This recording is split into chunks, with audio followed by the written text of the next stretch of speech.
Ils m'ont quand même arrêté, ils m'ont mis en prison, ils m'ont donné en première instance de 20 à 30 ans de réclusion. Mes avocats me disaient toujours « Mais toi, tu vas sortir dans ton cas, c'est rien du tout. Ni les juges, ni les procureurs ne savent ce que c'est le GBL. C'est un produit nouveau, tu vas sortir. » En février 2018, j'ai été condamné à 20 ans de prison. Et donc, c'est là que j'ai commencé ma descente aux enfers, de voir mon nom et prénom avec une date de libération en mai 2034. C'est une date de science-fiction, ce 2034. Il s'appelle Fabien Azoulay, il a été détenu dans les geôles turques pendant 4 ans. Il vient de sortir un livre, Istanbul, dernier arrêt, 4 ans dans les prisons turques aux éditions Stock. On est ravis de l'accueillir, Fabien Azoulay. Bienvenue, en plus pendant quelques jours après la fête de la liberté. Eh ben, ça nous fait très plaisir de t'accueillir ici. Bonjour à vous et merci. Alors Fabien, tu étais, on va dire, jusqu'en 2017, un homme d'affaires, on va dire, qui a bien réussi. Tu vivais à New York, tu es franco-américain, tu avais des spas, puis un beau jour, en quête de sens, tu as décidé de les vendre et de faire le tour du monde. Oui, j'ai décidé donc en 2016 d'arrêter ce monde un peu superficiel et de faire un tour du monde pour m'évader, pour me retrouver, on va dire, et ensuite de revenir. Quand tu dis superficiel, c'est parce que le milieu de la beauté, je côtoyais des gens qui faisaient stars. la fête, des stars comme clientes et Madonna, Cher, enfin voilà, la crème de la crème, Madonna, Cher, Lady Gaga, voilà. Eva Mendes, Jessica Alba, qui étaient mes clientes et oui, ça m'a plu un temps, mais je pense qu'il était temps pour moi de changer, de faire une activité qui allait me faire vibrer intérieurement plutôt que me faire gagner beaucoup d'argent. Ah, tu avais perdu la foi à cette époque? Oui, je croyais plus en Dieu. Ma foi s'est amenuisée au fil des années où j'étais aux États-Unis, si bien qu'à la fin, j'étais devenu athée. Je croyais plus en Dieu. Alors après, tu as commencé ton tour du monde qui a duré 1 an et dernier arrêt, comme le titre de ton livre, c'était la Turquie. Exactement. Donc j'ai vu des images magnifiques pendant cette année et j'ai vu aussi l'horreur d'une arrestation à laquelle je m'attendais pas. Le 25 septembre 2017, quand je suis arrivé à mon hôtel d'Istanbul et après avoir commandé depuis Israël un paquet de GBL. GBL, on peut dire que c'est un narcotique. Oui. Ça a plusieurs fonctions. Ça peut être aussi un excitant sexuel. C'est bien ça. C'est un truc qui est légal dans certains pays, en France par exemple, et illégal dans d'autres. Oui, tout à fait. Mais je l'ignorais parce que sur le site web duquel je l'ai commandé, la Turquie n'en faisait pas partie. Et j'ai appris à mon arrivée à Istanbul que le produit était illégal depuis juillet 2016. Mais je leur ai dit, je suis un touriste, comment je peux savoir l'évolution de la loi turque? On dit, la loi, c'est la loi. T'étais pas du tout en Turquie pour des affaires ou quoi? T'étais pour des implants capillaires, juste avant d'entrer Non. Et donc, j'allais rester à Istanbul pendant 2 mois. Et je ne savais pas où m'en procurer. Et pour moi, c'était plus simple d'en prendre de commander sur Internet, plutôt que d'aller dans la rue et de demander à quelqu'un, est-ce que vous savez où c'est que je peux trouver du GBL? C'est cher? Ça coûte 80 € le litre. D'accord. Okay. Donc, il n'y a pas de valeur commerciale, même si on m'avait arrêté avec une substance différente, de la coke, de l'héroïne, j'aurais pu comprendre qu'on puisse penser que je suis un dealer, mais c'est un liquide en plus, ce produit. Donc là, c'était pas du tout le cas. Pas du tout. Ils t'ont quand même arrêté. Ils m'ont quand même arrêté, ils m'ont mis en prison, ils m'ont donné en première instance de 20 à 30 ans de réclusion, ce que je n'ai pas su avant 6 mois après mon incarcération. Ensuite, j'ai eu plusieurs audiences au cours de laquelle mes avocats me disaient toujours « Mais toi, tu vas sortir dans ton cas, c'est rien du tout. Ni les juges, ni les procureurs ne savent ce que c'est le GBL. C'est un produit nouveau, tu vas sortir. » Et donc moi, je les croyais. Je croyais, sauf que le jour, en février 2018, j'ai été condamné à 20 ans de prison. Moins 1/6 de la peine, c'est-à-dire on m'a réduit à 16 ans et 8 mois pour bon comportement à l'audience. Et donc, c'est là que j'ai commencé ma descente aux enfers parce que en fait, ça prenait une dimension encore plus réelle de voir mon nom et prénom avec une date de libération en mai 2034. date qui, enfin, c'est une date de science-fiction, ce 2034. Oui, et puis j'imagine, quand on parle des prisons turques, pour nous, on est évidemment, on va dire, on se rappelle du film Midnight Express, on ne peut pas ne pas faire de comparaison. J'imagine que voilà, c'était le même cauchemar en termes de détention. Oui, sauf que les conditions de détention, la sévérité des gardiens s'est amplifiée à la suite de ce film, justement. Parce qu'ils se sont dit, un escapé, un échappé, pas deux. Donc tout s'est encore plus resserré, si vous voulez. C'était un cauchemar. Vous étiez combien dans chaque cellule? Dans ma cellule, on était 60. Il y avait certaines cellules qui avaient jusqu'à 70 détenus. Avec une prison à capacité de 1500, nous étions 3000. Quand on s'appelle Fabien Azoulay, qu'on est homosexuel, qu'on se retrouve enfermé avec 60 détenus, on craint pour sa vie chaque jour. Oui, surtout au tout début, je me suis dit, mais comment je vais tenir avec de telles personnalités, des terroristes, des violeurs d'enfants, des trafiquants d'hommes, d'armes, de drogue, des gens de Daesh. Des Daesh, des talibans. Enfin, c'était incroyable pour moi d'être confronté à ce milieu. Et il y avait des Maghrébins, Marocains, Tunisiens, Algériens, des Syriens, Irakiens, Iraniens. Les Marocains ont su que j'étais, de par mon nom, que j'étais juif. Et donc la nouvelle a voyagé de façon à la vitesse de la lumière dans la prison, enfin dans la cellule en tout cas. Et eux, personnellement, ne m'ont jamais attaqué. Mais quand un citoyen ouzbek radicalisé a intégré la cellule, il était là pour 2 jours, et je pense qu'ils lui ont dit que j'étais juif, et il m'a agressé physiquement en me jetant une bouilloire d'eau chaude et en criant « Allah Akbar » pour ma religion. Vous avez craint pour vos jours? Vous étiez en danger? Non, mais je me disais, je vais être défiguré à vie, là. Ah, vous étiez brûlé Oui, au second degré. Donc je me disais, mais où ça va s'arrêter? Il y a cette peine de prison démesurée, maintenant je me fais agresser. C'est quoi la prochaine... Mais on se demande comment, justement, avec tout ce que vous êtes en train de nous raconter, comment vous avez tenu, comment vous avez amadoué les autres prisonniers, parce que... Alors, il y a 2 choses qui m'ont aidé. C'est que mon frère me versait de l'argent sur mon compte de prison, où je faisais faire une cantine 1 fois par semaine. Cantine, c'est comme une mini-épicerie, enfin une grande épicerie qui est dans la prison, où vous pouvez commander tout ce dont vous avez besoin. Okay. Et donc, j'achetais toutes les semaines le maximum que je pouvais acheter, et je distribuais à tout le monde. Donc acheter ma tranquillité. Et ça a marché pendant 2 ans. Pour ma santé psychologique, je faisais beaucoup de lectures. J'ai lu des livres sur la Shoah, des livres de Viktor Frankl, de Harold Kushner, qui était un rabbin. Et en fait, ça m'a fait relativiser sur ma condition en prison. Ça vous a aidé? Malgré la dureté de ce que je vivais, c'est rien comparé à ce que... Enfin, je me disais, c'est rien comparé à ce qu'ils ont vécu. Et ils s'en sont sortis, et brillamment. Donc si eux peuvent le faire, je peux le faire aussi. J'ai pas le droit d'abandonner. Comment, on va dire, en prison, vous avez reconnecté avec l'idée de Dieu? On est obligé de vous poser la question. Bien parce sûr. Que, voilà, en cette période... Bien sûr. Alors écoutez, quelques semaines après mon agression, j'ai écouté la radio turque. Une radio turque passe de la musique turque.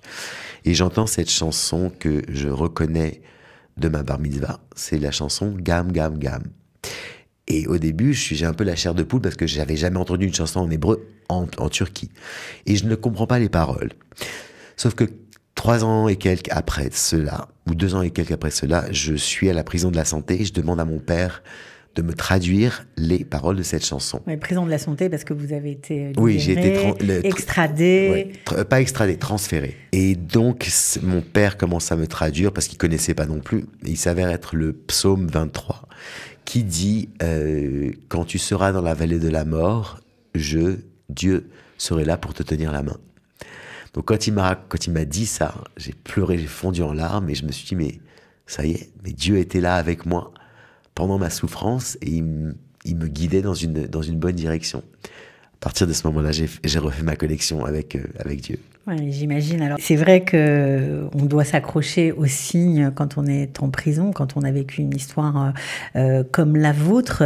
Est-ce que vous avez dit dans plusieurs interviews que votre frère, vos avocats français vous ont énormément aidé. C'est vraiment grâce à eux que vous êtes dehors aujourd'hui?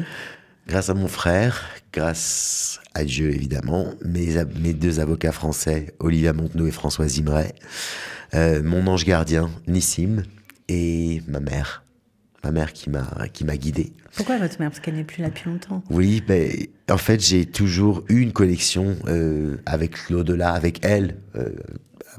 Une connexion, on va dire... Vous la sentiez avec vous, quoi. Tout le temps. Et mes prières à elle, pendant mon incarcération, étaient toujours de protéger mon frère, mon père, mon chien, et puis de me laisser rentrer à New York chez moi. Sauf que quand j'ai vu que tout était bloqué et qu'on n'arrivait pas à accéder à quoi que ce soit, j'ai changé ma prière au bout de 3 ans et quelques mois en lui disant « Maman, si tu penses que je dois revenir à Paris, envoie-moi 3 signes. » Et je lui ai demandé 2 papillons et une libellule. Et j'avais choisi à dessein des signes quasi impossibles à trouver en prison parce que je ne voulais pas rentrer à Paris. Et je voulais vraiment rentrer chez moi à New York. Et le jour de cette prière, ce message que j'ai envoyé à ma mère ou à l'univers, j'ai vu un papillon de nuit où j'ai pas prêté plus attention que ça. Ensuite, quelques heures plus tard, j'ai vu un grand monarque qui a descendu le long des murs de la prison, a fait un tour dans la petite courette pour ensuite se réenvoler. Un autre papillon, donc. Un autre papillon. Donc, vous appelez le premier un vrai papillon. C'est moi qui me suis menti à moi-même. Et donc, plusieurs heures après, je suis ressorti et j'ai vu un truc bleu sur les barbelés électriques. Et à ce moment-là, je pense avoir perdu la tête.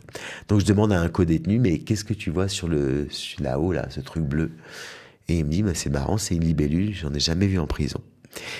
Et il faut savoir que cette libellule, elle s'est déplacée de centimètre en centimètre pendant 2 heures. Elle s'est vraiment déplacée sur chaque côté des barbelés.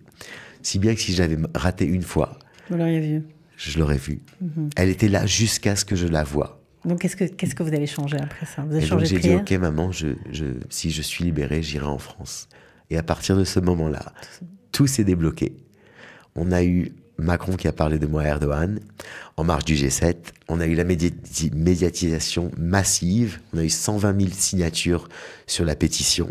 Un élan d'humanité où je recevais 25 lettres par semaine. Ça doit être hyper bouleversant en prison, d'avoir des lettres, d'avoir des témoignages de l'extérieur. C'est comme si je vais pas dire un voyage, mais pour un prisonnier, c'est comme une bouffée d'oxygène pure. Alors, on parlait justement tout à l'heure de Midnight Express. Je crois que le protagoniste de cette histoire, qui est une histoire vraie, vous a aussi écrit. Billy Hayes m'a écrit en prison, oui. Incroyable. Oui, il m'a suggéré de faire du yoga, de m'enfermer dans des bulles mentales pour essayer de m'abstraire de l'univers carcéral. Ce que j'ai réussi à faire, partiellement. C'est fou. Et vous avez aussi, bien sûr, eu des soutiens de Tel Aviv. Bien sûr, énormément. Donc j'étais venu beaucoup de fois en Israël. Mon père habitait à l'époque là-bas. Donc je m'étais fait plein d'amis. Mais pour le coup, il y a une communauté Rabat Lubavitch qui s'appelle Rabat on the Coast à Tel Aviv, où ils ont été vachement sensibilisés par mon affaire, par mon histoire. Et ils parlaient apparemment de moi à tous les offices les vendredis soirs.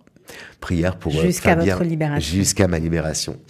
Et à ma libération, ils m'avaient fait pendant mon incarcération une kippa où ils avaient tous signé un mot gentil, soit en anglais, soit en hébreu.